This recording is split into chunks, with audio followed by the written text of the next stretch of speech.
이제 곧 뭐 갈 건데 우리 같이 한번 부활절 인사 한번 하고 갑시다. 우리 아이들은 우리 어른들 주려고 예쁜 부활절 달걀 만든다고 그러는데 우리 예수님의 생명을 상징하는 그런 거죠. 네, 우리 어쨌든 오늘 부활절이니까 옆에 분하고 같이 한번 인사합니다. 예수님 부활하셨습니다. 네, 또 다른 분하고 인사합니다. 해피 이스터. 네. 그래요. 우리 학생들은 선생님과 함께 우리 부활절 활동하러 가겠습니다. 네. 부활절은 즐거운 날인 겁니다. 저렇게 떠들어도 됩니다.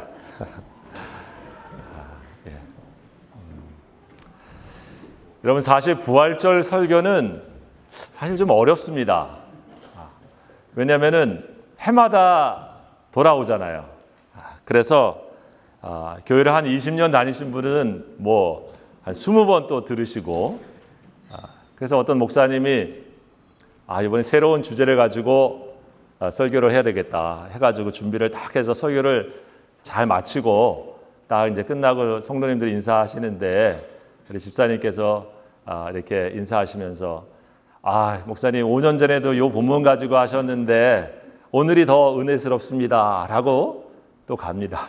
목사님도 잊어버렸는데 그분은 늘 꼼꼼하게 뭘 적으시는 분들이죠. 안 적어도 됩니다. 그런데 부활절 설교는 어떻게 보면 또 쉽습니다.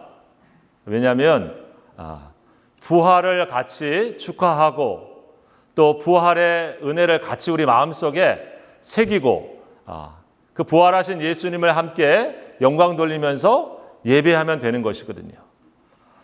그래서 중요한 것이기 때문에 우리가 사실 절기를 만든 거예요.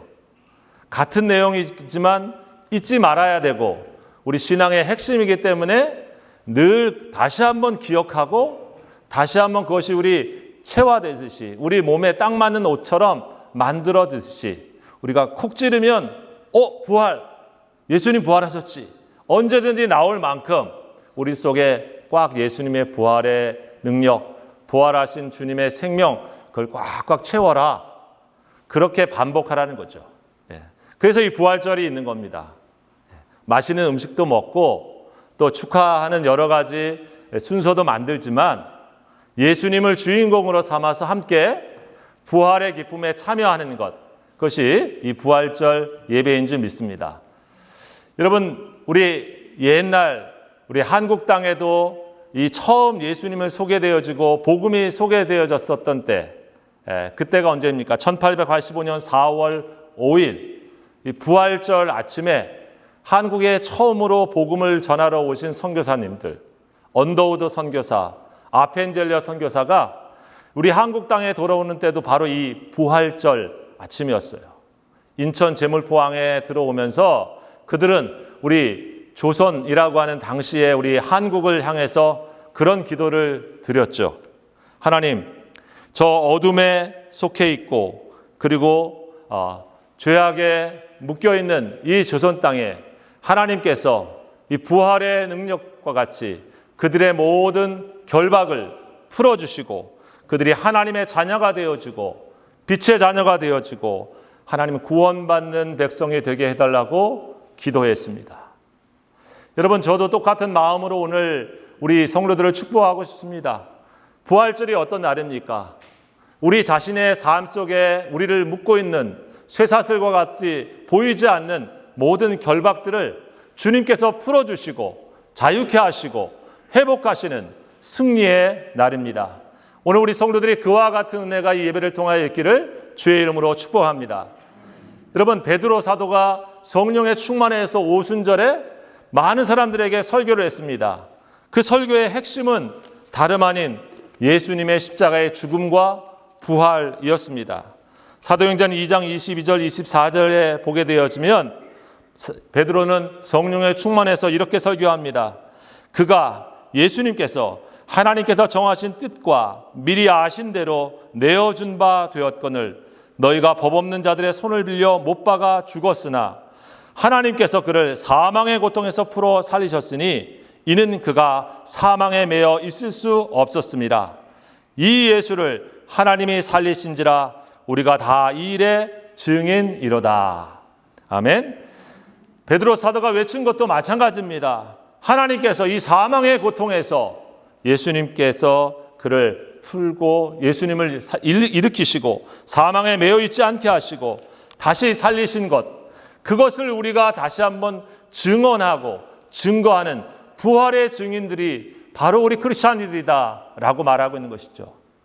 여러분, 그래서 부활은 모든 죄와 사망의 권세를 이기신 예수님의 승리의 날입니다. 부활은 주님께서 우리 주님만 부활하신 것이 아니라 예수님의 부활을 믿는 우리들도 똑같이 죄와 사망의 권세에서 자유케 되어지고 승리케 되어진다는 것을 함께 선포하는 날입니다. 여러분, 그래서 이 예수님의 부활을 혹시 마음속에 믿어지지 않고 예수님이 부활했다고 하는 것이 나와 아무런 상관이 없다고 혹시 마음속에 생각하는 분이 있다고 하면 다시 한번 진지하게 우리 마음속에 질문해 봐야 됩니다. 나는 진정한 크리스찬인가? 나는 예수님의 복음을 정말 만난 사람인가? 우리는 스스로를 깊이 생각해 봐야 됩니다. 멋진 예수님, 윤리적으로 훌륭한 예수님, 도덕적으로 따르고 싶은 그의 인품, 그 모든 것들은 성경에 잘 나와 있습니다. 그러나 성경은 바로 예수님이 그 이상의 분이신 것을 말씀하죠. 죄와 죽음의 권세를 이기신 우리의 구원자라고 하는 것을 가르쳐 주는 것이 바로 성경의 말씀인 것입니다. 여러분, 그래서 예수님의 부활을 믿는다고 하는 것은 축복이에요. 예수님의 부활하심이 믿어지는 것은 우리에게 은혜인 것입니다. 여러분, 한번 마음속으로 한번 대답해 보십시오. 여러분은 부활하신 예수님을 마음으로 믿으십니까? 예. 오늘 한번 입으로 한번 시인해 보십시다. 나는 부활하신 예수님을 믿습니까? 예. 여러분의 믿음은 참 대단합니다. 예. 보지도 않고, 그죠? 예. 직접 가보지도 않았는데 부활하신 예수님을 믿는다고 하는 이 신앙은 사실 굉장히 우리들에게 심플한 얘기인 것 같지만 엄청난 일이에요. 왜냐하면 사실 우리가 오늘 성경에서 보게 되었지만 예수님이 십자가에 죽으신 것은 다 역사적인 사실입니다. 그래서 예수님이 십자가에서 죽으셨다고 하는 것을 부인하는 사람은 아무도 없습니다. 그러나 예수님께서 죽으신 다음에 그 죽음을 이기고 부활하셨다고 하는 것을 믿지 않는 사람은 바로 지금도 많습니다. 그리고 예수님 당시에도 예수님이 부활했다고 하는 것을 믿지 않는 사람들이 많았어요. 그런데 이렇게 예수님 부활하신 것을 믿고 있다고 하는 건 대단하신 거죠. 여러분, 예수님께서 부활하신 것을 믿지 않았던 사람들 중에 우리가 아는 대표적인 사람들이 사두개인이라고 하는 당시의 종교 학파 중에 하나인 사람들이 있었습니다. 이 사람들은 사실 원래 부활 자체라는 것은 없어, 이렇게 생각하는 사람들이었어요. 그래서 예수님이 부활하신 것은 둘째치고 사람이 부활한다고 하는 것, 죽었다가 다시 부활하고 한다는 걸 아예 믿지를 않았습니다. 이 사람들이 예수님에게 찾아와서 그런 질문을 하죠. 예수님에게 부활이 없다고 하는 것을 질문하기 위해서 이런 얘기를 합니다. 우리 모세에 보게 되어지면 출애굽기 25장에 우리 소위 말해서 우리가 말하는 형사수취죄, 형이 결혼을 해가지고 부인하고 사는데 그 형이 갑자기 무슨 일로 죽으면 그 형수인 그 부인을 동생이 부인으로 삼아서 살게 되어 있습니다. 옛날에는 여인이 결혼했다 혼자 살면은 생존할 수가 없어요, 거의. 우리가 룻기에서도 보는 것처럼. 그래서 그 동생이 그 부인을 데리고 살게 되어집니다. 자, 그런데 그 동생이 한 집에 7이 있는데 그 동생도 죽고 또 무슨 일로 인해서 다 죽고 마지막 7번째도 죽게 되어지면 처음 그 부인, 제일 맡에 있는 형님의 부인은 나중에 부활하게 되어지면 누구의 부인이 되는 겁니까? 첫째? 둘째의 부인이 되는 겁니까? 셋째의 부인이 되는 겁니까? 아니면 마지막째의 부인이 되는 겁니까? 그게 이 사두개인들의 질문이에요. 질문의 의도는 뭡니까? 이게 천국에 가게 되어지면 안 맞다 이거죠. 그러니까 부활이라고 하는 것은 사실 사람들이 생각하는 것이지 실제 현재의 삶에서 보면 안 맞는 것이다. 또 있지 않는 것이다. 이런 질문이었어요. 예수님이 거기에 무슨 답변을 하셨습니까? 그 사두개인들에게 이렇게 얘기했습니다. 너희가 성경도 잘 몰라서 또 하나님의 능력도 잘 알지 못해서 오해를 했구나. 그러면서 말씀하십니다. 하나님의 나라에 이르게 되어지면, 우리가 부활하게 되어지면 그때는 지금처럼 누구의 부인, 누구의 남편 서로 장가가고 시집가는 그런 게 아니다. 그런 관계가 아니다. 라고 말씀해 주는 거죠. 그래서 천사들과 같이 되어진다. 그 말은 즉 우리가 지금 갖고 있는 인간관계와 같은 그런 패밀리가 아니라 하나님 아버지를 중심으로 있는 우리 모든 성도들, 모든 남녀라고 하는 지금의 성별을 뛰어넘어서 온 사람의 교회로서 하나님의 백성으로서 한 가족 되어지는 천국의 모습을 말씀해 주고 있는 의미라고 볼 수 있습니다. 무슨 얘기를 하려고 했습니까? 하나님의 능력도 알지 못하고 성경도 알지 못하고 사두개인들이 생각했었던 현재의 삶의 모습에서 자신들이 갖고 있는 세상에 관해서 생각의 틀에서 예수님을 생각해보고 부활을 생각해보니까 부활은 있어서는 안 되는 것이고 없는 게 맞다라고 합니다. 사실 사두개인들이라고 하는 이 사람들의 특징이 뭐냐면 현실주의자입니다. 현실 만족주의자들이에요. 왜냐하면 원래 이 사람들은 바리새파와는 좀 다르게 그들이 옛날 이스라엘이 하스몬 왕가에서 그때 왕을 겸했던 사람이 왕이 대제사장까지 겸하게 되어집니다. 그때 바리새파는 그건 안 된다. 이렇게 순수한 것을 강조했던 사람이라고 하면 사두개인들은 정치와 종교 같이 합쳐도 돼. 이런 식으로 왔던 사람들이에요. 그래서 이 사람들은 현재의 로마 체제도 괜찮아. 우리 옛날에 일제가 우리를 갖다가 강압할 때에 마치 친일파에 속해 있는 사람들처럼 현재 체제에 있는 게 좋지 로마에서 굳이 우리가 독립을 해야 되는 것도 아니고 우리가 무슨 부활이 있다고 하면서 현재를 갖다가 우리가 뭘 뒤집어 엎어야 되고 이런 거 아니야. 이런 사람들이거든요. 그렇기 때문에 그들에겐 부활이 중요하지도 않고 부활을 찾을 필요도 없습니다. 왜? 오늘 현실주의자이고 오늘 현재에 만족하는 것이 최고니까. 미래가 그들에게는 의미가 없습니다. 사실 우리가 부활이 나오는 이 부활의 신앙은 언제 강해지냐면 고난을 받을 때, 사실 예수님 믿는 것 때문에 핍박을 받을 때, 앞이 보이는 캄캄함이 있을 때 부활의 신앙으로 초대교회는 사실 버텼습니다. 그런데 이 사두개인들 같이 오늘 현재의 안주에 있는 사람은 부활이 별 의미가 없는 거예요. 여러분, 그것은 영적인 수면제와 같은 역할을 하는 겁니다. 그렇죠? 우리 믿음의 자리도 사실 그래요. 여러분 부활을 다 믿고 있지만 부활이 우리에게 절실하지 않는 이유는 종종 우리는 이 현실주의자들처럼 여기가 최고지, 여기에 사는 게 제일 만족하지 하면서 정말 주님의 부활을 사모할 마음이 우리 속에 사라져갈 때 부활을 믿기는 믿지만 부활의 능력, 부활의 소망을 우리가 잃어버릴 수가 있다고 하는 것입니다. 여러분 그래서 그런 의미로 보면 믿음의 핍박이나 믿음의 도전이 있는 게 우리에게 때로는 우리의 영적인 각성을 일으키는 겁니다. 여기가 진정한 소망은 아니지. 이게 다는 아니지. 나에게 영원한 소망이 있지. 나에게 부활의 소망이 있지. 라고 하는 것을 다시 일깨워 주는 것이 여러분 삶에서 우리가 만나는 고난의 파도인 거예요.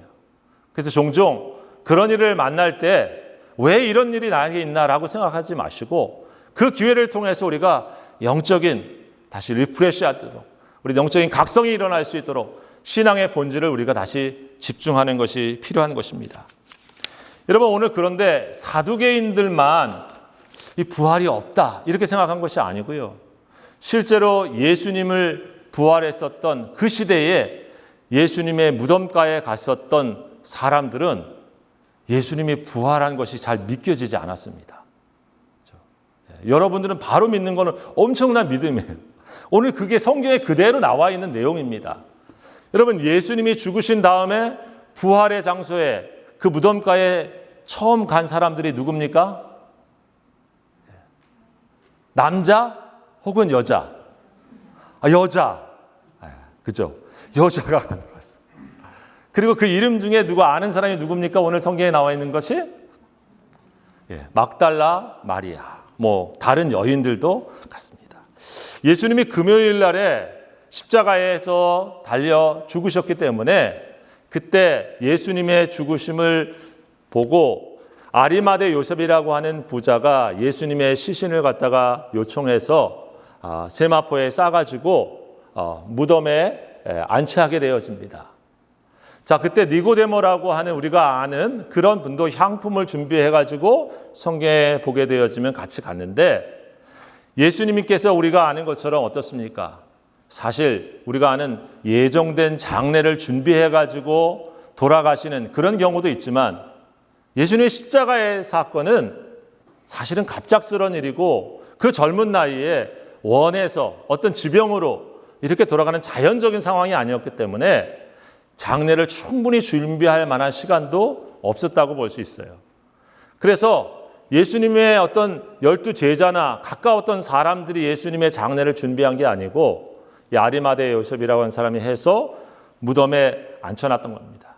그래서 이 안식일이 시작되어지죠. 금요일부터 해서 오늘 부활주일은 그 안식일이 끝나는 날에 여인들이 준비한 향품을 가지고 예수님께 갑니다. 왜냐하면 예수님의 장례를 생각했을 때 세마포를 입히고 우리 한국에서도 이렇게 염을하고 또 시신을 모시는 모든 그 절차를 밟듯이 그런 향품을 통해서 이제 예수님의 시신을 잘 모셔드리려고 간 것 같습니다. 그렇게 해서 이 여인들이 지금 갑니다. 자, 그런데 어떻습니까? 오늘 성경에 보게 되어지면 그들이 오늘 그 곳에 갔는데 성경에서 이곳에 도착한 막달라 마리아는 거기에 예수님의 시신이 없어진 것을 발견하게 되어지죠. 그리고 성경은 그것을 통해서 막달라 마리아가 울면서 어찌할 바를 모르는 그런 상황을 그대로 묘사해 있습니다. 그러면서 무덤가에 원래 닫혀 있어야 되는 큰 돌이 옮겨져 있고 예수님의 시신은 없었습니다. 여러분, 마리아의 모습 속에 그들은 이 상황을 어떻게 이해했을까요? 예수님 정말 말씀하신 대로 부활하셨구나, 이렇게 생각했습니까? 아니에요. 성경에 보면은 막달라 마리아가 어떻게 했습니까? 예수님의 이 시신을 누가 가져갔지? 왜 여기에 없지? 이러고 있는 겁니다. 지금 그 상황이에요. 여러분, 막달라 마리아도 예수님 부활하셨나라고 거기에 찾아가 본 그런 게 아니고 아까 예수님의 장례를 준비하러 갔는데 시신이 없는 그런 상황을 맞이하게 되면서 혼자 울고 있습니다. 여러분, 거기에 이 요한복음 20장의 같은 내용을 이렇게 보게 되어지면 오늘 말씀에도 나와 있지만 두 천사가 빛나는 옷을 입고 와서 그녀에게 말하죠. 왜 살아있는 자를 죽은 자 가운데서 찾느냐. 예수님께서 부활하셨는데 왜 죽어있는 무덤에서 예수님의 죽음의 시신을 찾고 있느냐라고 하는 말씀이죠. 요한복음에 보면 이 막달라 마리아가 두 천사와 나누는 대화가 있습니다. 두 천사와 함께 예수님께서 거기에 계신데 마리아는 예수님이 거기 안에 계신 예수님을 알아보지 못했습니다. 그러면서 예수가 서 계신 것을 보았으나 예수이신 줄을 알지 못했다.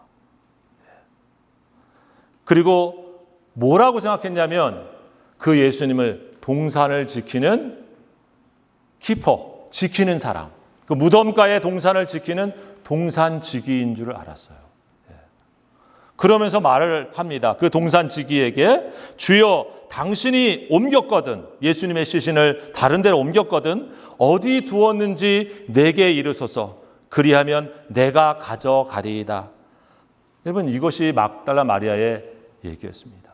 예수님 부활하신 분이 천사들과 같이 있는데도 불구하고 그 예수님을 알지 못하고 동산지기라고 생각하면서 주여, 내 주님의 시신을 누가 옮긴 줄 알면 얘기를 해달라.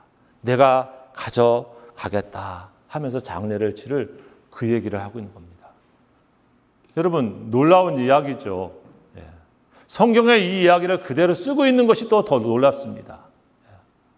사실 예수님께서 십자가에 죽으시고 그리고 부활하실 것을 갖다가 3번씩이나 성경에는 말씀을 하셨습니다. 그리고 그 예수님이 죽으신 다음에 처음 간 이 막달라 마리아가 예수님이 옆에 계신데도 불구하고 예수님 부활하셨군요 라고 발견하면서 감격해하는 게 아니고 동산지기인 줄 알고 시신을 달라 라고 얘기를 하고 있습니다. 여러분, 그때 오늘 그 말씀을 하고 있는 거예요. 어찌하여 살아계신 자를 죽은 자 가운데서 찾고 있느냐. 어떻게 살아나신 분을 죽은 자 가운데서 찾고 있느냐. 여러분, 살아계신 하나님을 죽은 하나님처럼 찾고 있는 거예요. 예수님을 믿고 있지만 어떻습니까?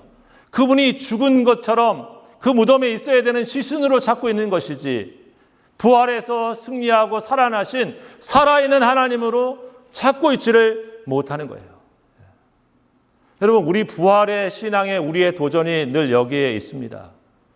예수님이 살아계신 분이신데도 불구하고 우리는 그분을 믿고 신앙생활을 하면도 불구하고 마치 오늘 이 막달라 마리아가 직면하고 있는 것처럼 무덤가에 가서 거기에서 죽은 하나님의 시신을 찾는 것처럼 거기에 우리가 예를 다하고자 하는 마음으로 찾고 있는 그런 모습처럼 여러분, 우리의 신앙이 본질에서 떠나서 때로는 어쩌면 종교적인 신앙이 되어지고 껍데기 신앙이 되어지는 영적인 그런 무기력함에 우리가 직면할 때가 있는 것입니다. 여러분, 오늘 그래서 그런 그녀에게 어떻게 예수님을 발견하게 되어집니까? 오늘 성경의 말씀에는 다시 그 말씀을 하고 있지요. 오늘 성경에 이 천사가 이렇게 말합니다. 7절에 이르시기를 인자가 죄인의 손에 넘겨져 십자가에 못 박히고 제3일에 다시 살아나야 하리라 하셨느니라 한데 그들이 예수의 말씀을 기억하고 있습니다. 전에 들었던 말씀이에요. 예수님께서 3번 성경에 기록되어 있으니 3번만 하셨겠어요? 이 중요한 말씀을 가장 의미 있는 시간에 가장 의미 있는 타이밍에 제자들을 불러놓고 흘려버리듯이 하신 말씀이 아니고 꼭 기억해라 라고 하는 말씀처럼 해주신 말씀이에요. 인자가 3일 만에 잡힌 다음에 그 다음에 3일 만에 다시 살아나야 하리라 라고 하는 말씀을 해주셨거든요. 또 해주셨거든요. 그런데 이 말씀이 기억나지 않았습니다. 이 말씀이 그들의 심령과 마음을 온전히 주장해서 그렇지 주님이 하신 말씀이 그랬지 하고 부활의 주님을 만나고자 하는 믿음의 신앙으로 간 것이 아니라 그것을 다 까먹어버리고 마치 없는 것처럼 그랬었던 그들에게 주님께서 다시 말씀을 상기시키시면서 하시니까 예수님의 말씀이 기억되었다 이래 말합니다. 이 말씀을 요한복음에는 이렇게 표현하고 있어요. 동산지기인 줄 알고 그렇게 얘기했던 그에게 예수님의 음성이 들립니다. 마리아야 라고 말합니다. 예수님께서 마리아야 라고 하니까 이 음성을 들었던 마리아가 눈이 번쩍 뜬 거죠. 라보니 했습니다. 우리가 아는 랍비 선생님, 번역하면 선생님, 전에 늘 예수님 따라다니면서 선생님 하셨던 그 선생님이 눈에 확 들어온 것이죠. 주님이신 줄 그때야 안 것이에요. 여러분, 사실 그런 의미에서 보면 부활절은 부활하신 주님이 우리들에게 심령 가운데 마리아야 라고 부르시는 것처럼 우리의 심령을 다시 한번 일깨워 주시는 시간입니다. 호렙산에서 모세야 모세야 부르시는 하나님께서 내가 산 자의 하나님이다, 여기 살아있는 하나님이다라고 부르시는 것처럼 담에색 도상으로 가고 있는 바울에게 바울아 바울아 사울아 사울아라고 하면서 그를 부르고 있는 주님의 음성이 그의 심령 가운데 부딪혀가지고 주여 누십니까? 나를 부르시는 분이 누구십니까? 나의 인생을 아시고 나의 존재를 부르시는 그분이 누구십니까? 바로 하나님 앞에 그렇게 우리 자신이 설 때 예수님이 다시 보이신 거죠. 예수님이 죽어있는 하나님이 아니시고 살아있는 분으로 우리 삶 속에 다시 보여지는 것입니다.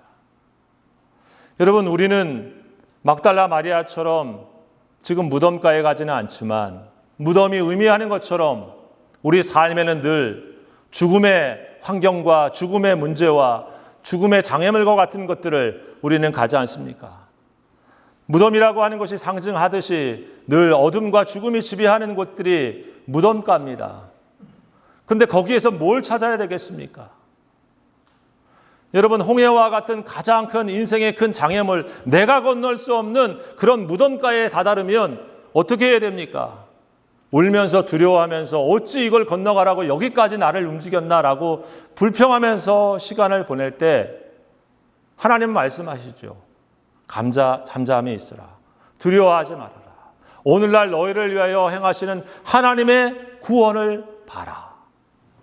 여러분, 산자의 하나님, 살아계신 하나님은 바로 그때 우리들에게 하나님을 뭐라고 말씀해 주시는 거죠. 우리가 대항할 수 없는 거대한 악과 불의한 힘을 만날 때 우리는 어둠에 닫혀 있는 것처럼 무덤가에 떨고 있는 막달라 마리아 같은 심정이 되어집니다. 여러분, 바로 그것이 골리앗과 같은 것이죠. 골리앗은 키가 3m나 됐고요. 그가 입은 갑옷은 57kg, 60kg에 육박하는 거구였습니다. 그가 이스라엘을 모욕하고 이스라엘 하나님을 모욕했을 때 성경에 보니까 사울과 이스라엘 백성들은 벌벌 떨었더라 그랬어요. 내가 감당할 수 없는 저 불의한 악과 그 힘을 대면해야 되니까 떨 수밖에 없지요. 여러분, 그때 다윗이 뭘 하고 있습니까? 내가 모욕하는 만군의 여호와의 이름으로 내가 내게 나아가노라. 살아계신 하나님의 이름으로 그 불의한 거대한 힘 앞에 나아갔을 때 여러분, 우리의 이름으로는 감당할 수 없지만 내 명예와 내 힘과 내 능력 가지고는 무너뜨릴 수 없는 그 세력 앞에도 하나님께서 골리앗도 무너뜨리는 것을 성경에 보여주고 있습니다. 오늘 말씀은 뭡니까? 가장 강력한 죄와 사망의 권세도 예수 앞에 무너진다라고 하는 것을 말씀해 주고 있는 주님의 승리죠. 여러분, 오늘 우리 부활절은 그래서 다시 한번 고백합니다. 우리 신앙의 자리에서 우리는 살아계신 하나님을 삶의 자리에서 매일 찾는 게 부활신앙입니다. 죽어있는 하나님처럼 시신을 모시고자 때에 맞춰서 그냥 종교적인 행위를 하는 수준에 머무는 것이 신앙이 아닌 것입니다. 여러분, 우리 삶의 문제를 만날 때마다 어떻게 해야 됩니까? 살아계신 하나님이 계시지 하고 마음의 걱정과 염려를 만날 때 두려워하지 않고 아무것도 염려하지 말고 주님께 기도하라고 했지 하고 기도 선택하는 거죠. 세상의 어둠과 그리고 악한 세력에 다가올 때마다 내가 이렇게 살 사람이 아니지, 빛의 갑옷을 입고 하나님의 사람으로 살아야지 라고 하면서 그것을 물리칠 수 있는 살아있는 하나님을 붙잡는 신앙이 우리의 신앙이어야 되는 것이죠. 내가 먹어도 살아도 내가 나만을 위해 살지 않고 뭘 하든지 하나님께서 나를 통해서 영광을 받으시는 주님의 이름이 빛나게 하는 인생을 내가 한번 살아야지 라고 하면서 여러분, 우리에게 주는 각자의 삶의 자리에서 주님의 길을 선택하는 믿음의 선택을 할 줄 아는 것, 그것이 바로 우리 살아있는 주님을 향한 부활의 신앙인 줄 믿습니다. 오늘 이렇게 부활의 아침에 다시 한번 우리 사랑하는 성도들이 부활의 신앙을 다시 한번 간직하면서 살아있는 주님과 함께 믿음의 승리자들이 다 되시기를 우리 주의 이름으로 축원합니다. 기도합시다. 하나님 감사합니다. 부활하신 예수님이 나의 부활이 되시고 부활 생명이 되신 예수님께서 나의 인생의 주인이 되심을 고백합니다. 다시 한번 어찌하여 살아있는 자를 죽은 자 가운데서 찾느냐 반문하시는 주의 음성을 다시 한번 기억하면서 내 삶 속에 여전히 강하고 담대하며 또한 시퍼렇게 살아계신 하나님을 믿음의 눈으로 인정하고 고백하며 그 주님을 의지하고 믿음의 길을 승리자로 살아갈 수 있는 성도들 다 되게 하여 주옵소서. 예수님의 이름으로 감사하며 기도하옵나이다. 아멘. 이제는 부활 생명 되신 우리 주 예수 그리스도의 은혜와 우리 아버지 하나님의 무한하신 사랑하심과 성령님의 역사하시고 교통하시며 충만케 하시는 귀한 은혜가 오늘 함께 부활의 기쁨으로 부활의 증인으로 살기를 다짐하며 세상으로 나가는 모든 성도들 머리 위에, 저들의 가정 위에, 그리고 필요 자신 몸된 교회 위에 지금부터 영원토록 함께 하옵시기를 간절히 축원하옵나이다. 아멘.